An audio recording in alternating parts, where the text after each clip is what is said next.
Hello everyone, कैसे आप सब लोग। तो आज के इस वीडियो में टॉपिक है रिफॉर्मेशन के बारे में। बहुत ही अच्छे से क्लियर टॉपिक पे डिस्कस करेंगे और इसके बारे में समझाएंगे। ये आपकी हर स्टेज पर मतलब हर सिलेबस में है, काम आएगी। तो ये ख़ास करके मैंने अभी जो मैं इग्नू के लिए बताती हूँ, समझाती हूँ।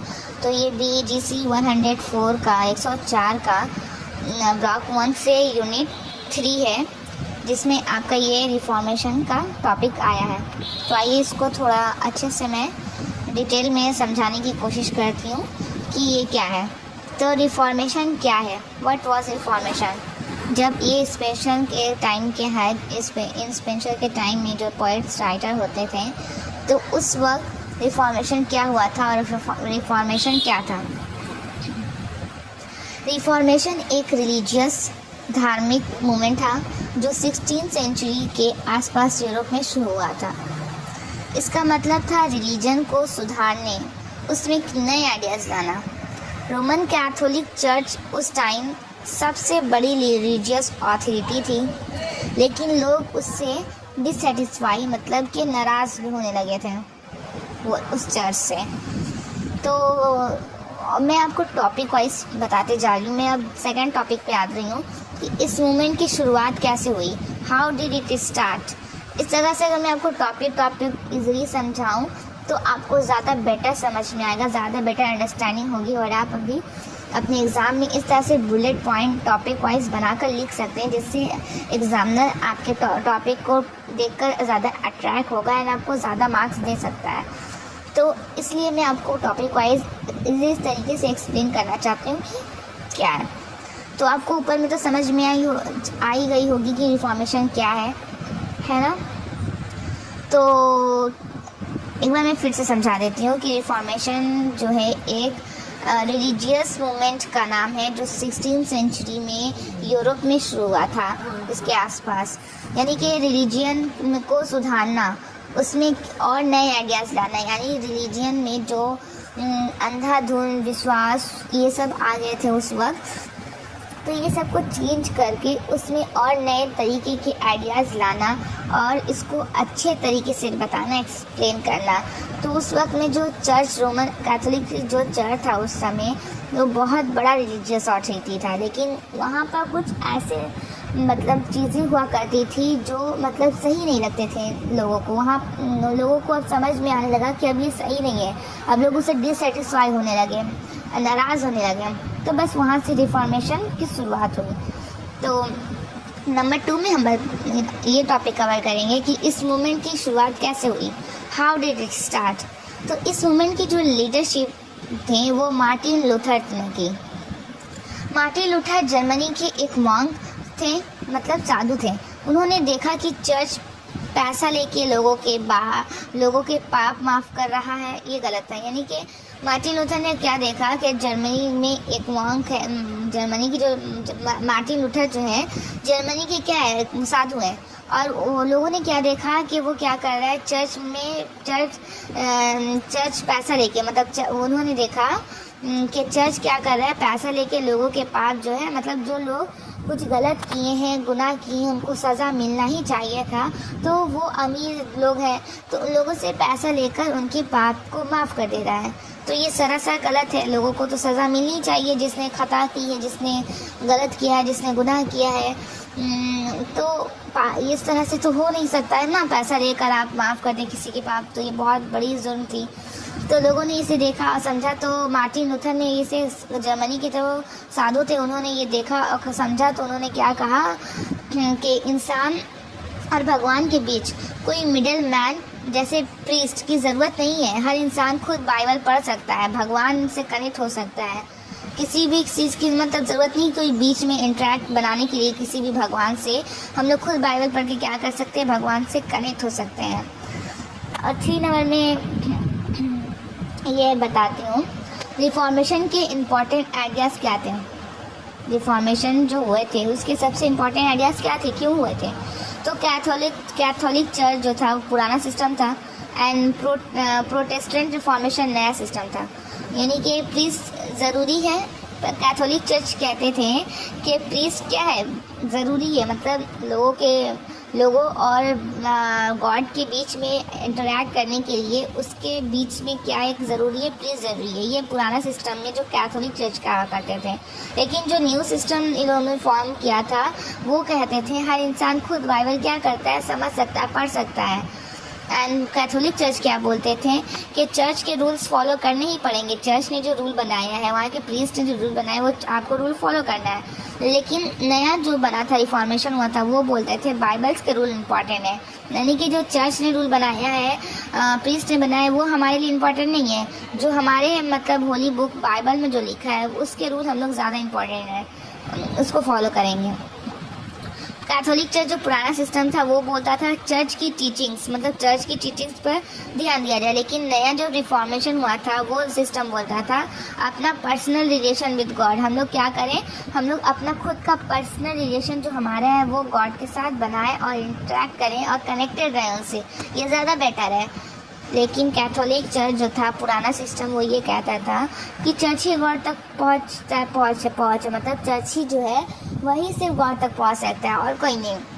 लेकिन रिफॉर्मेशन जो है, लोगों में जो सुधार आई, उनकी अकल बढ़ी एंड वो ज़्यादा ब्रॉड लेवल पर समझने और सोचने लगे, तो उन्होंने कहा कि नहीं, डायरेक्ट गॉड से कांटेक्ट पॉसिबल है। मतलब डायरेक्ट गॉड से जो आम इंसान है वो भी गॉड से डायरेक्ट कांटेक्ट कर सकते हैं, कनेक्ट हो सकते हैं गॉड से। तो ये रिफॉर्मेशन कुछ हुई थी जो इम्पोर्टेंट आइडियाज़ था रिफॉर्मेशन का उस वक्त। तो नंबर 4 टॉपिक को हम ये कवर करेंगे कि इंग्लैंड में क्या हुआ, इंग्लैंड में ऐसा क्या हुआ कि इतनी बड़ी रिफॉर्मेशन आई, क्यों आई।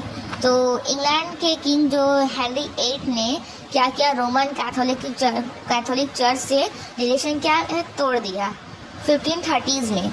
तो जब वो किंग ने रोमन कैथोलिक चर्च से रिलेशन तोड़ दिया तो उन्होंने क्या किया, उन्होंने चर्च ऑफ इंग्लैंड यानी कि एंग्लिकन चर्च बनाई, जिसमें किंग खुद रिलीजियस हेड बन गया।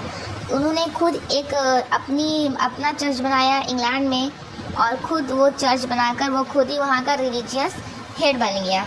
और यहाँ से क्या करने लगा, प्रोटेस्टेंटिज्म, यहाँ से क्या हुआ, प्रोटेस्टेंटिज्म और भी स्ट्रांग हो गया इंग्लैंड में। यहाँ से मतलब और भी ज़्यादा प्रोटेस्ट होने लगा। ये सब इंग्लैंड से जब खुद किंग ने शुरू कर दिया तो और ज़्यादा स्ट्रांग हो गया, ये चीज़ आम होने लगा इंग्लैंड में। और 5 नंबर टॉपिक है रिफॉर्मेशन का इफ़ेक्ट लिटरेचर पर कैसे पड़ा। रिफॉर्मेशन का इफ़ेक्ट लिटरेचर पर कैसे पड़ा, मतलब जो रिफॉर्मेशन हुआ उसका इफेक्ट अब लिटरेचर यानी कि जो पोइट्री लिखते थे, ड्रामा लिखते थे, ये सब का असर रिफॉर्मेशन पर कैसे पड़ा। तो लोगों ने अब इंडिविजुअल क्या किया, इंडिविजुअल के इम्पोर्टेंट पर सोचना शुरू किया। हर इंसान का अपना दिमाग, अपनी सोच, अपनी मोबाइलिटी को हो सकती है। सारे इंसान ने ये सोचना शुरू किया कि हर इंसान का क्या हो सकता है, वो सोच सकता है, अपना सोच सकता है, लिख सकता है, अपना दिमाग हो सकता है, मतलब ये सब हो सकती है। इंडिविजुअल मतलब इंडिविजुअल का क्या इम्पोर्टेंस है, इस पर समझने की कोशिश किया। मतलब हर इंडिविजुअल के पास एक अलग अलग क्वालिटी होती है, तो लोगों ने अब इस पर ध्यान देना शुरू किया।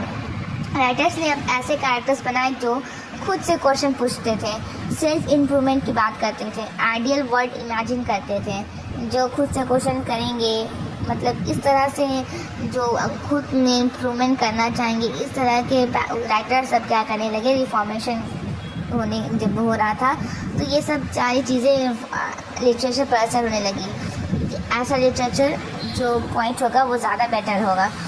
एंड 6 नंबर में एग्जाम्पल है ये थॉमस मोर का उटोपिया 1516 में। थॉमस मोर ने एक बुक लिखी उटोपिया, ठीक है, जिसमें एक आइडियल सोसाइटी दिखाई गई है जहाँ पर सब लोग क्या कर रहे हैं, इक्वल हैं, ऑनेस्ट हैं, पीसफुल होते हैं, मतलब सारे लोग बहुत ही इक्वालिटी के साथ दिखाई गई है, बहुत ही खुश मिजाज, खुश अपनी ज़िंदगी को क्या स्पेंड करते हैं, उसमें ये दिखाई गई है। तो ये जो बुक है रिफॉर्मेशन का इन्फ्लुएंस से लिखी गई थी, क्योंकि अब लोग क्या करने लगे थे, इसके अब लोग सोचने लगे थे मतलब कि क्या हम दुनिया को बेटर बना सकते हैं, क्या हर इंसान अपना जीवन खुद इम्प्रूव कर सकता है। तो ये सारी चीज़ क्या हुई थी, रिफॉर्मेशन की वजह से थी। तो ये सब इम्प्रूवमेंट हुआ था, तो ये इस इम्प्रूवमेंट रेनेसेंस के बिना पर ही ये जो उटोपिया लिखी गई थी। तो उसमें ये सारी सोसाइटी को इस तरह से आइडियल दिखाया गया था। तो ये सब जो दिखाया गया था, तो ये सारे चीज़ से भी क्या हुआ, बुक्स पढ़ने से रीडर्स को ये और भी ज़्यादा इन्फॉर्मेशन हुआ, लोग और समझने लगे, डायरेक्ट इंटरकनेक्ट होने लगे, इमोशनल होने लगे एंड उसको इमेजिन करने लगे, एकदम वो अपने रियल लाइफ से कनेक्टेड होने लगे। उनको सारी ये चीज़ मतलब वो जो बुक पढ़ते थे, जो आइडियल सोसाइटी दिखाई गई थी उस यूटोपिया में, वो एकदम उनको रियलिस्टिक लगने लगी एंड डायरेक्ट उनका असर दिमाग पर हुआ, दैट ये रिफॉर्मेशन हुआ। देन इसको हम लोग शॉर्ट समरी पढ़ लेते हैं for exam point of view के लिए। अगर आपका एग्ज़ाम में ये आता है तो आप क्या लिख सकते हैं। तो रिफॉर्मेशन क्या है, एक रिलीजियस सुधार आंदोलन था। शुरू कब हुआ, 16th सेंचुरी यूरोप में हुआ। 2 नंबर में आप लिख सकते हैं मार्टिन लूथर इसके लीडर थे। उन्होंने चर्च के करप्शन के खिलाफ क्या की थी, आवाज़ उठाई थी। 3 नंबर में प्रोटेस्टेंट्स ने कहा हर इंसान खुद बाइबल पढ़ सकता है, गॉड के साथ डायरेक्ट कनेक्शन हो सकता है। 4 नंबर में चर्च और प्रीस्ट की अथॉरिटी कम हो गई, बाइबल और इंडिविजुअल फेथ इम्पॉर्टेंट हो गया। 5 नंबर में बता सकते हैं इंग्लैंड में हेनरी 8 ने चर्च ऑफ इंग्लैंड बनाई और प्रोटेस्टेंटिज्म को सपोर्ट किया। इस तरह से उन्होंने मतलब ये सब बना के उन्होंने क्या किया, प्रोटेस्ट को सपोर्ट किया। मतलब बनाए तो सारी सी बातें समझ में आए कि उन्होंने किसको सपोर्ट किया है, प्रोटेस्ट को सपोर्ट किया है। 6 नंबर रिफॉर्मेशन ने लिटरेचर में नए आइडियाज़ और सेल्फ अवेयरनेस लाई। मतलब रिफॉर्मेशन हुआ तो मैंने जैसे ऊपर समझाया कि किस तरह से लिटरेचर में नए आइडियाज़ आए, सेल्फ अवेयरनेस हुई और मतलब लोग सोचने लगे, समझने लगे, आइडिया होने लगा। इस तरह से लोग इंडिविजुअल मतलब इंडिविजुअल अपीयरेंस को, इंडिविजुअल वैल्यूज़ को समझने लगे कि हर इंडिविजुअल का एक अपना पावर है, एक अपना आइडिया है, हर चीज़ अलग है। तो ब्रॉड लेवल पर सोचने लगे। राइटर्स अब ideal society, self correction and individual word पे लिखने लगे। थॉमस मोर की बुक यूटोपिया जो है 1516 इसका बेस्ट एग्जांपल है, जिसमें एक अच्छी और परफेक्ट सोसाइटी दिखाई गई है। तो ये पूरा रिफॉर्मेशन के असरात की वजह से, उसकी इन्फ्लुएंस होकर ये सारी चीज़ उसमें यूटोपिया में दिखाया गई है। तो जो जितना मैंने बताया, उम्मीद है आपको बहुत अच्छे से समझ में आया होगा रिफॉर्मेशन टॉपिक, और मैंने जो भी पूरे अंदर उसके टॉपिक को कवर किया है। तो आप कमेंट में ज़रूर बताएं कि आपको मेरी टीचिंग स्टाइल कैसी लगती है और पढ़ाने में क्या आपको समझ में आता है। देन और भी कोई टॉपिक पर आपको वीडियो चाहिए, then please ping me in comment में। Thank you so much, please share कीजिएगा। Thank you.